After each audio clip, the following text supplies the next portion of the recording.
আজ 6 ডিসেম্বর অবশেষে আজকে বাবরি মসজিদ নতুন করে নির্মাণ করার কাজটি শুরু হয়ে গেছে এবং এই মসজিদটি সুপ্রিম কোর্টের নির্দেশ অনুযায়ী নির্মাণ করা হচ্ছে। এবং যারা বলেছিলেন যে বাবরি মসজিদ করা যাবে না, বাবরি মসজিদ করলে ল অ্যান্ড অর্ডার ব্রেক হবে, সংবিধানের বাইরে যাচ্ছে, তো তাদেরকে বলে রাখি, সংবিধানের কোথাও লেখা নেই যে বাবরি মসজিদ করা যাবে না। এটা সংবিধান মেনে হচ্ছে, যার জন্য সুপ্রিম কোর্ট নির্দেশ দিয়েছে। এবং ল অ্যান্ড অর্ডার ব্রেক হওয়ার জন্য সুপ্রিম কোর্ট রাজ্য সরকারকে দায়িত্ব দিয়েছেন। রাজ্য সরকার ওখানে 3,000 পুলিশ কর্মী নিয়োগ করেছে যাতে ল অ্যান্ড অর্ডার ব্রেক না হয়।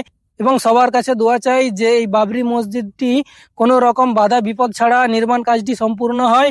এবং এই সব যারা ভুল ভ্রান্তি ছড়াচ্ছেন যে বাবরি মসজিদ ল অ্যান্ড অর্ডারের বিরুদ্ধে যাচ্ছে, সংবিধানের বাইরে যাচ্ছে, তো এইসব ভুল ভ্রান্তি ছড়াবেন না, সংবিধান মেনেই কাজ চলছে।